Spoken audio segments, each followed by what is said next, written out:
How's it going, movie fans? My name is Jonathan Martinez and I am a man of movies. I love film and everything that has to do about it. I'm just here for you to listen to my take.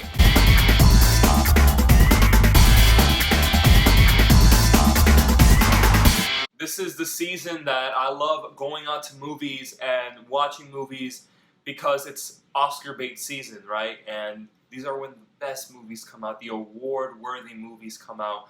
But this year with COVID and everything, it's going to be so hard for me to really watch movies in general. It's been so hard this year. But with that being said, I was able to look up some films that are being predicted to be contenders for the next Oscars, if we even have one. And one of them is actually on Netflix. Let's get into. How much is it worth to you? What's your price? To call off the revolution? My life. Open your eyes, 'cause a new day is dawning. The Trial of the Chicago 7 is written and directed by Aaron Sorkin, and it takes place in the late 1960s, around the time of the Vietnam War as it was starting. And there's some people, 7 in particular, that are against the war and want to protest peacefully at the Democratic National Convention in Chicago. Now, they get into some stuff, some people get rallied up, and they get convicted of inciting a riot in Chicago, and now they have to go to court. They have to try and prove they're innocent, or at the very most, go to jail for 10 years. So the film has a lot of big name actors. We got Sacha Baron Cohen, we have Joseph Gordon-Levitt, we have Eddie Redmayne, and a bunch of other people as well. And I think that's where I want to start with this movie. Is the acting is superb.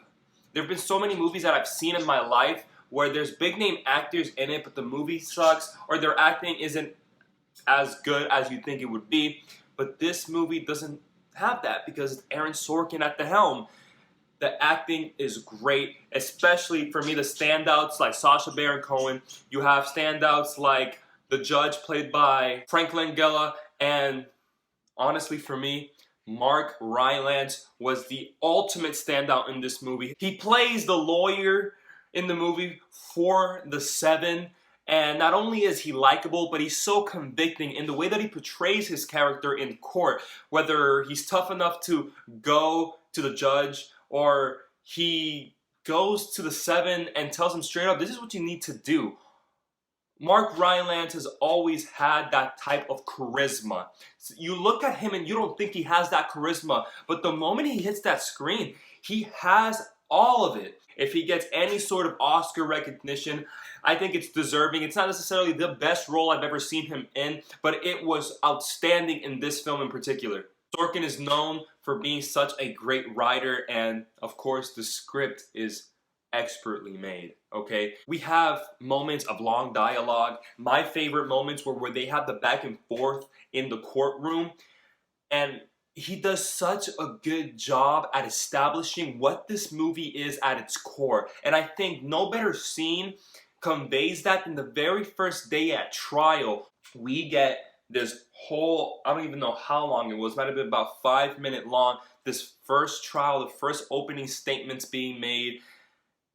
And we get the gist that this is a courtroom drama at heart. Which I was surprised because I thought it was just going to be another movie where they go, they riot, they go to court, and something happens in the end. But no, this is the movie.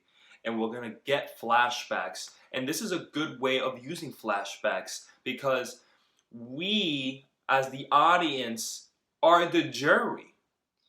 We know if you look back in the past what really happened, but I didn't know that, and I know many people didn't know this. So we're watching this for the first time for a lot of people, and it's like we're the jury. We're watching, we're hearing the opening statements, we're hearing the defense, we're hearing the other side, and we get flashbacks of, okay, so this is what led up to this question, or this is what led up to this witness being brought on stand. Oh, all right. The pieces start coming together. Sorkin's great at doing that. And with those pros, I need to talk about the biggest con, which comes behind a really good thing about this movie, which is Yahya Abdul-Mateen's character in this film was, aside from Rylance, one of my favorites, and I thought he has so much more potential than what was given to us. He's number 8 of the 7, right? And as the movie's going on, the story begins to shift and focus a lot on his character, a lot on why he's really there. And I felt like Sorkin was directing me toward him as if he was telling me, listen, focus on this guy. And I was with it because I liked it and I was intrigued by it. And then about 2/3 of the way through the movie, if even, it just ends too abruptly. Ultimately, yes, his character was utilized to his extent, but it ended so abruptly. I'm like, wait, so it's not going to be about his character? It's not going to tell us what really happened to his character? And it's a weird critique because this is what really happened in real life. Yeah, films take their liberties, but this is what happened in real life, and I understand you can't really fictionalize too much of real life.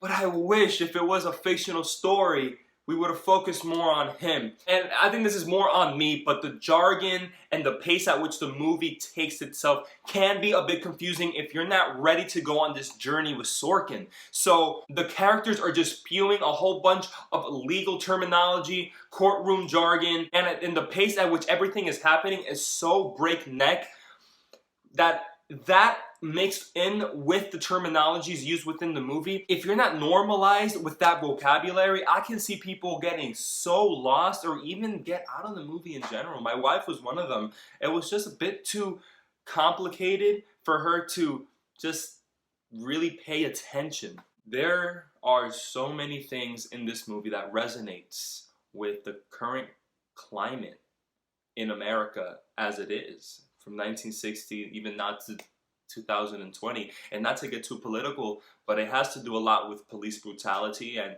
Mateen's character and him being a black man and the way that they treat him in 1960s America very much relates to everything that's happening.